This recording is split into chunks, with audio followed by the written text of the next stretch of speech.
Hi hello friends, ನಮಸ್ತೆ. ಜ್ಞಾನಷ್ಟಕ್ಕೆ YouTube ಚಾನಲ್ಗೆ ಸ್ವಾಗತ. ಇವತ್ತಿನ ವಿಡಿಯೋದಲ್ಲಿ ನಾನು ನಿಮಗೆ SSPನಲ್ಲಿ ಆಧಾರ್ ರಿವ್ಯಾಲಿಡೇಟ್ ಅನ್ನೋ ಪ್ರಾಬ್ಲಮ್ ಬರ್ತಿದೆ. ಅದರಲ್ಲೂ ಕೂಡ ಪ್ರೀ ಮ್ಯಾಟ್ರಿಕ್ ಸ್ಕಾಲರ್ಶಿಪ್ ಹಾಕುವಾಗ ID ಮತ್ತು ಪಾಸ್ವರ್ಡ್ನ ನೀವು ಸರಿ ಹಾಕ್ತೀರಾ, ಬಟ್ ಅಲ್ಲಿ ಕೆಳಗಡೆ ಇಷ್ಟು ದಿನ ಇನ್ಕರೆಕ್ಟ್ ID ಆ್ಯಂಡ್ ಪಾಸ್ವರ್ಡ್ ಅಂತ ಬರ್ತಿತ್ತು. ಇವಾಗ ಆಧಾರ್ ರಿವ್ಯಾಲಿಡೇಟ್ ಅಂತ ಬರ್ತಾ ಇದೆ. ಸೊ ಅಲ್ಲಿ ಆಧಾರ್ ರಿವ್ಯಾಲಿಡೇಟ್ ಇದರಲ್ಲಿ ಕ್ಲಿಕ್ ಹಿಯರ್ ಅಂತ ಇರುತ್ತೆ. ಅದನ್ನು ಕ್ಲಿಕ್ ಹಿಯರ್ ಅನ್ನೋ ಕಡೆ ನೀವು ಕೊಟ್ಬಿಟ್ಟು ನೀವು ಲಾಗಿನ್ ಆದರೂ ಕೂಡ ಅದು ಸರಿ ಆಗ್ತಾ ಇಲ್ಲ. ಸೊ ಅದನ್ನು ನೀವು ಅಲ್ಲಿ ಆಧಾರ್ ಕಾರ್ಡ್ ನಂಬರ್ ಹಾಕಿ ಅಪ್ಡೇಟ್ ಮಾಡಿದ್ರು ಕೂಡ ಸರಿ ಆಗ್ತಾ ಇಲ್ಲ, ಮತ್ತು ಅದೇ ರೀತಿ ಪ್ರಾಬ್ಲಮ್ ಬರ್ತಿದೆ. ಸೊ ಇದು ಏನಕ್ಕೆ ಬರ್ತಿದೆ, ಏನು ಪ್ರಾಬ್ಲಮ್ಮು, ಇದು ಸರಿ ಆಗುತ್ತೋ ಇಲ್ಲೋ, ಸೊ ಈ ಎಲ್ಲ ಪ್ರಶ್ನೆಗಳಿಗೆ ವಿಡಿಯೋದಲ್ಲಿ ಬೇಗ ಆನ್ಸರ್ ಮಾಡಿಬಿಡ್ತೀನಿ, ಜಾಸ್ತಿ ತಡ ಮಾಡೋಲ್ಲ. ಸೊ ಯಾರು ನನ್ನ ಯೂಟ್ಯೂಬ್ ಚಾನಲ್ನ ಹೊಸಬ್ರು ನೋಡ್ತಿದ್ರೆ ದಯವಿಟ್ಟು ನನ್ನ ಚಾನಲ್ನ ಸಬ್ಸ್ಕ್ರೈಬ್ ಮಾಡಿ, ಲೈಕ್ ಮಾಡಿ ಮತ್ತು ಆದಷ್ಟು ಶೇರ್ ಮಾಡಿ.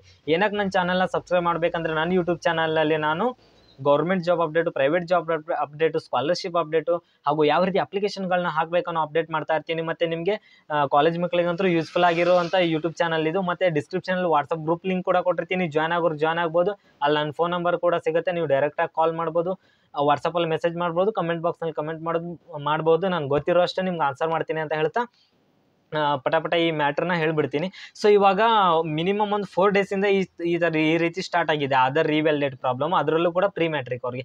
ಸೊ ಇದೇನು ಪ್ರಾಬ್ಲಮ್ ಅಂತ ಅಂದರೆ, ಇಷ್ಟು ದಿನ ಈ ಹಿಂದೆ ಹೊಸ ಖಾತೆಯನ್ನು ಸೃಜಿಸಿ ಅನ್ನೋದು ಒಂದು ಪ್ರಾಬ್ಲಮ್ ಇತ್ತು. ಅಂದರೆ ಸರ್ವರ್ ತೆಗೆದುಬಿಟ್ಟು ಸ್ವಲ್ಪ ದಿನ ಬಿಟ್ಟು ಮತ್ತೆ 2 ಡೇಸ್ ಬ್ಯಾಕ್ ಬಿಟ್ಟಿದ್ದಾರೆ.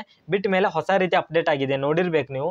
ಸೊ ಇವಾಗ ಅದು ಯಾವ ರೀತಿ ಹೊಸ ರೀತಿ ಅಪ್ಡೇಟ್ ಆಗಿದೆ ಅಂದರೆ, ಹೊಸ ರೀತಿ ಅಪ್ಡೇಟ್ ಆಗಲಿಕ್ಕೆ ಒಂದು 4-5 ದಿನ ಸರ್ವರ್ ತೆಗೆದಿದ್ರು. ಏನಕ್ಕೆ ತೆಗೆದಿದ್ರು ಅಂದರೆ SSPನಲ್ಲಿ ಇವಾಗ ಅಪ್ಡೇಟ್ ಮಾಡ್ತಾ ಇದ್ದಾರೆ, ಹೊಸದಾಗಿ ಅಪ್ಡೇಟ್ ಮಾಡ್ತಾ ಇದ್ದಾರೆ. ಸೊ ಅದಕ್ಕೋಸ್ಕರ ಸರ್ವರ್ ತೆಗೆದಿದ್ರು. ಅದೇ ರೀತಿ ಇವಾಗ ಏನು ಈ ರೀತಿ ಆಧಾರ್ ರಿವ್ಯಾಲಿಡೇಟ್ ಅನ್ನೋ ಪ್ರಾಬ್ಲಮ್ ಬರ್ತಿದೆ ಅಲ್ವಾ, ಇದನ್ನು ಕೂಡ ಅಪ್ಡೇಟ್ ಮಾಡ್ತಾ ಇದ್ದಾರೆ. ಅದಕ್ಕೆ ಈ ರೀತಿ ಪ್ರಾಬ್ಲಮ್ ಬರ್ತಾ ಇದೆ.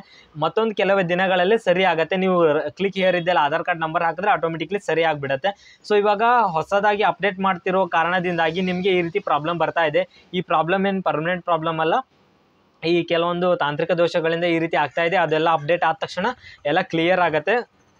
ಸೊ ಅಲ್ಲಿವರೆಗೂ ನೀವು ಸ್ವಲ್ಪ ಪೇಷನ್ಸಿಂದ ವೇಟ್ ಮಾಡಿ, ಗಡಿಬಿಡಿ ಮಾಡಬೇಡಿ. ನಿಮ್ಗಷ್ಟೇ ಅಲ್ಲ, all over Karnataka pre matric scholarship ಹಾಕೋರಿಗೆ ಪ್ರತಿಯೊಬ್ಬರಿಗೂ ಕೂಡ ಇದೇ ರೀತಿ ಪ್ರಾಬ್ಲಮ್ ಬರ್ತಾ ಇದೆ. ಸೊ ನಾನೇನು ಹೇಳ್ತಿದ್ದೀನಿ ಅಂದರೆ, ಜಾಸ್ತಿ ತಲೆ ಕೆಡಿಸ್ಕೊಳ್ಳೋಂಥ ವಿಚಾರ ಏನಲ್ಲ. ಇವರು SSP ಕಡೆಯಿಂದ ಈ ವರ್ಷ ಎಲ್ಲ ಅಪ್ಡೇಟ್ ಮಾಡ್ತಾ ಇದ್ದಾರೆ, ನೋಡ್ತಿರ್ಬೋದು. ಈ ವರ್ಷ ಹೊಸದಾಗಿ ಎಲ್ಲ ಅಪ್ಡೇಟ್ ಆಗಿದೆ. ಹೋದ ಸಲ ಎಲ್ಲ ನಾವು ಎಲ್ಲ ಪ್ರತಿಯೊಂದನ್ನು ಕೂಡ ಫಿಲಪ್ ಮಾಡ್ಬೋದಿತ್ತು. ಈ ಸಲ ಆ ರೀತಿ ಇಲ್ಲ. ಜಸ್ಟ್ ಹೋದ ವರ್ಷ ಹಾಕಿದವರು ರಿನ್ಯೂವಲ್ ಪಟ ಈಸಿಯಾಗಿ ಅಪ್ಲಿಕೇಶನ್ ಮುಗಿಸ್ಬೋದು. ಅದೇ ರೀತಿ ಹೊಸ ಖಾತೆಯನ್ನು ಸೃಜಿಸಿ ಅನ್ನೋದನ್ನು ಕೂಡ ಹೊಸದಾಗಿ ಅಪ್ಡೇಟ್ ಮಾಡಿದ್ದಾರೆ, ಅದಕ್ಕೂ ಕೂಡ ಟೈಮ್ ತೊಗೊಂಡಿದ್ರು. ಅದೇ ರೀತಿ ರಿವ್ಯಾಲಿಡೇಟ್ ಆಧಾರ್ ಅನ್ನೋದಕ್ಕೂ ಕೂಡ ಸ್ವಲ್ಪ ಟೈಮ್ ತೊಗೊಂಡು ಅದನ್ನು ಕೂಡ ಸರಿ ಮಾಡ್ತಾರೆ. ಜಾಸ್ತಿ ತಲೆ ಕೆಡಿಸ್ಕೊಳ್ಬೇಡಿ ಅಂತ ಹೇಳ್ತಾ, ಮತ್ತೇನಾದರೂ ಡೌಟ್ಸ್ ಇದ್ದರೆ ಕಮೆಂಟ್ ಬಾಕ್ಸ್ನಲ್ಲಿ ಕಮೆಂಟ್ ಮಾಡಿ. ದಯವಿಟ್ಟು ನಾನು ಯೂಟ್ಯೂಬ್ ಚಾನಲ್ಗೆ ಸಪೋರ್ಟ್ ಮಾಡಿ, ಲೈಕ್ ಮಾಡಿ, ಆದಷ್ಟು ಶೇರ್ ಮಾಡಿ ಅಂತ ಹೇಳ್ತಾ ಮತ್ತೆ ಒಳ್ಳೆ ವಿಡಿಯೋ ಮೂಲಕ ಬರ್ತೀನಿ. Okay, thank you friends, bye.